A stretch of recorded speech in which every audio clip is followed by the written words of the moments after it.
Ball MJG, we came into existence out of the womb, straight into the world, fell out, the doctor slapped us on the ass, and we started rapping.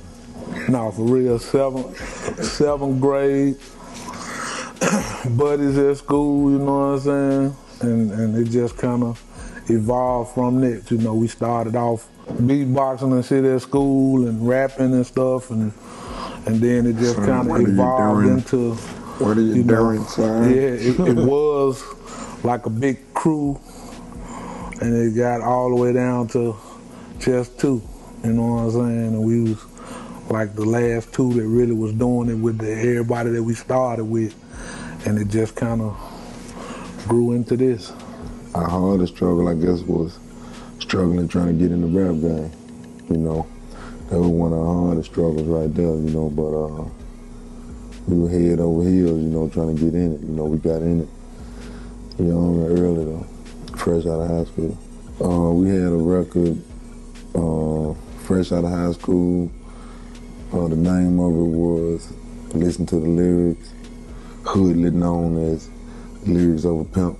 First record that kicked it off for Ball MJG, it was a local record called Listen to the Lyrics, Lyrics of a Pimp, and it was like just, we did like a little maxi single with like 3-4 songs on it, and that was one of the songs on it.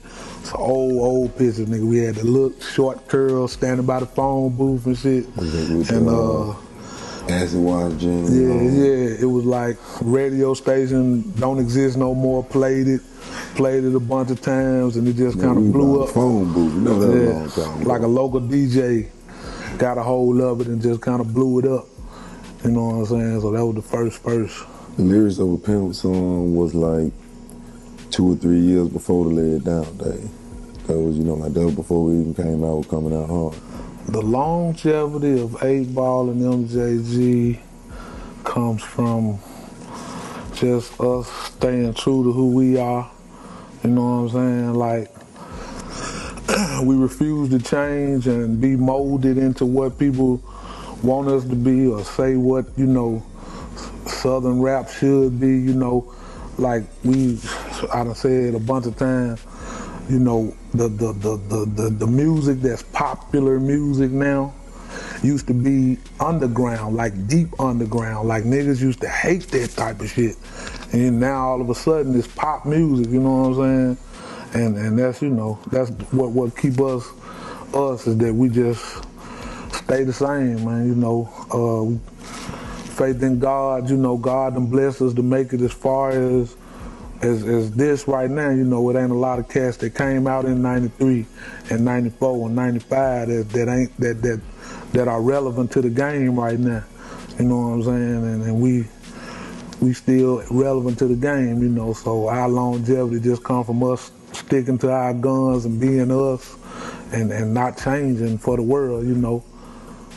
Just they gonna have to feel us, you know, how we is. We're not gonna try to make a super pop record, you know what I'm saying? Just, you know, we real friends, you know. You know, it's just been the friendship. You know, we've been cool with each other since 7th grade. So. We like brothers, like siblings, man. You know how everybody that's got siblings, your mama, your grandmama, your auntie, whoever was that role model in your life or whatever, gonna tell you, you know, you can fight and argue and all that shit, but at the end of the day, that's still your brother. That's how we been, that's how we feel right now, you know, because we go through it all, but at the end of the day, still my brother. J. Cole was some bullshit to begin with. I mean, just real talk. I mean, for real, talking for real. It was a bunch of cats, like a couple of them cats we still talk to because they were kind of like, you know how Baby get shot in a drive-by? It wasn't, he didn't have nothing to do with it, he was just there. You know what I'm saying? A lot of them cats was just there. They knew a lot of the mistakes they were making. They didn't know that in the end they was gonna do what they was gonna do. You know what I'm saying? But them cats, my opinion, they invested a lot of money in the wrong places, like buying them old catalogs and shit. They should have left some of that shit alone, and they entrusted a lot of people with a lot of their funds that they shouldn't have, you know what I'm saying? And when things didn't go the way they wanted it to go, they just went, you know, filed bankrupt and started another business. It was already like just a startup business anyway, you know, a bunch of cats got together, put some money together, and said, you know, we gonna do a record label, you know what I'm saying? And when it didn't work how they wanted to work out, they just filed bankruptcy and chopped, chunked the deuce. Folded out. Got on down. And Jay Ferris, I hope you watching, you faggot motherfucker. See you again, boy.